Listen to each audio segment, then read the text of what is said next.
Hello friends, कैसे हैं आप लोग। उम्मीद करता हूं आप लोग अच्छे होंगे। मैं जोमस बिटावा स्वागत करता हूं आपका अपना ही YouTube channel learn with concept पे। आज हम पढ़ने वाले हैं एनसीईआरटी के जो क्लास 10 का मैथ है उसका 1.1 के सभी क्वेश्चंस। हालांकि इससे जुड़े हुए कॉन्सेप्ट को हमने पिछली वीडियो में कर चुके हैं और वहां से हमें पता चला था यूक्लिड विभाजन प्रमेय क्या है और वो कहाँ से आता है उसका सूत्र। वो देखने के बाद मुझे यकीन है कि आप लोगों का सारा भ्रम दूर हो गया होगा कि वास्तव में यूक्लिड विभाजन प्रमेय इतना तंग करता था और ये इतना आसान कैसे हो गया। तो चलिए फ्रेंड्स, शुरू करते हैं हम लोग अध्याय 1.1 के क्वेश्चंस, जिसमें दिया गया है कि दो संख्या दी गई है और उसका एचसीएफ फाइंड आउट करना है और वो भी यूक्लिड विभाजन प्रमेय की सहायता से। जो पहला क्वेश्चन है वो है कुछ इस प्रकार 135 और 225। हालांकि इस क्वेश्चन का आंसर हमने पहले वाली वीडियो में ही एग्जाम्पल के थ्रू में समझ लिया था। अब हम चलते हैं क्वेश्चन नंबर 2 में। वो दिया है 196 और 38220। जो बड़ी वाली संख्या है वो है 38220, जिससे पता चलता है कि वास्तव में जो भाज्य है वो हमें इसको भाज्य बनाना है और जो छोटी संख्या है उसको हमें भाजक बनाना है और फिर विभाजन की प्रक्रिया को पूरा करना है। तो चलिए हम इसको करते हैं। कितनी बार में भाग जाएगा, यहाँ आप देख रहे हैं कि पूरी एक बार में भाग जा रहा है, तो ये होगा 196। शेषफल आप देखेंगे तो ये हो जाएगा 12 में से 6 जाओ 6, 17 में से 9 जाओ, यहाँ हो जाएगा 8 और 2 में से 1 जाओ 1। आप यहाँ देख रहे हैं जो शेषफल आ रहा है वो वास्तव में भाजक से कम है, तो इस वाली संख्या को हम लोग 2 को उतार देते हैं। आप देखेंगे यहाँ पर 9 बार में पूरी भाग जाएगा। 9 छक्के 54 के 4 हासिल हो जाएगा 5, 9 81 5 86 के 6 हासिल हो जाएगा 8 और 9 एकम 9 8 17। और जब इसका जो शेषफल कितना आएगा, इसमें से जब हम घटाएंगे तो वास्तव में जो शेषफल आना है 12 में से 4 जाओ 8 और यहाँ हो जाएगा 15 में से 6 जाओ 9 और ये हो जाएगा 0। ये 0 को जब हम यहाँ पर उतारेंगे तो आप यहाँ देख रहे हैं कितनी बार में भाग जाएगा, तो ये पूरी की पूरी 5 बार में भाग चला जाएगा। 5 छक्के 30 के 0 हासिल 3, 9 पचे 45 3 48 के 8 हासिल 4, 5 एकम 5 और 4 9। आप यहाँ देख रहे हैं शेषफल कितना आ गया 0। अतः जो इसका भाजक है वही इसका क्या बन जाएगा, इसका जो अंतिम भाजक इसका क्या है 196 ही है। अंतिम भाजक इसका ही एचसीएफ बन जाता है। इस प्रकार आप यहाँ लिख सकते हैं 38220 इक्वल टू 196 गुणे 195 और प्लस 0। बस यहाँ आपको लिखना पड़ेगा कि अंतिम भाजक, यहाँ अंतिम भाजक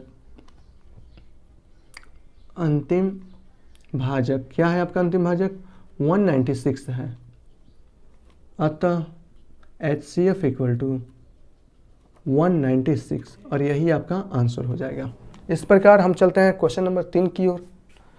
क्वेश्चन नंबर 3 में क्या कह रहा है आपका, यहाँ देखिए 867 और 225, 867 और दिया है 225। ओके, ये दिया है ना, ये दिया है। अब यहाँ देखेंगे कि सबसे जो बड़ी संख्या कौन है 867 है। हमें इसको क्या लेना पड़ेगा, भाजक लेना पड़ेगा।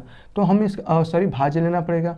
तो 867 को हम बना लेते हैं भाज्य और 225 को हम बना लेते हैं भाजक। कितनी बार में भाग जाएगा, 2 3 6, 3 बार में भाग जाएगा। तो कितना होगा 675 हो जाएगा। 25 3 75, 675। शेषफल कितना आया, 7 में से 5 जाओ 2, 6 में से 1 जाओ 1 और 8 में से 6 जाओ 2, 212। आप यहाँ देख रहे हैं जो आपका शेषफल है वो आपका भाजक से कम आ रहा है, तो जो शेषफल होता है हम उसको बना लेते हैं भाजक और जो पुराना वाला जो भाजक होता है उसको बना लेते हैं हम लोग भाज्य। कितनी बार में भाग जाएगा, एक बार में भाग जाएगा और यहाँ से आप लिख सकते हैं 212। घटाएंगे क्या आएगा, 5 में से 2 जाओ 3, 2 में से 1 जाओ 1, 13। अभी अब शेषफल 0 नहीं आया तो हम इसे बना लेते हैं भाजक और जो पुराना वाला भाजक था उसको बना लेते हैं हम लोग भाज्य। कितनी बार में भाग जाएगा, 13 एकम 13 और 11 में से 3 जाओ 9 और यहाँ से हम उतारेंगे 2 92, 13 7 91। यहाँ आ जाएगा आपका शेषफल 1 आ जाएगा। अब यहाँ पर देखेंगे कि शेषफल अभी भी 0 नहीं आ रहा है, तो जो शेषफल होता है उसको बना लेते हैं हम लोग भाजक और जो पुराना वाला जो भाज्य है भाजक है उसको बना लेते हैं हम लोग भाजक। ओके, भाज्य बना लेते हैं।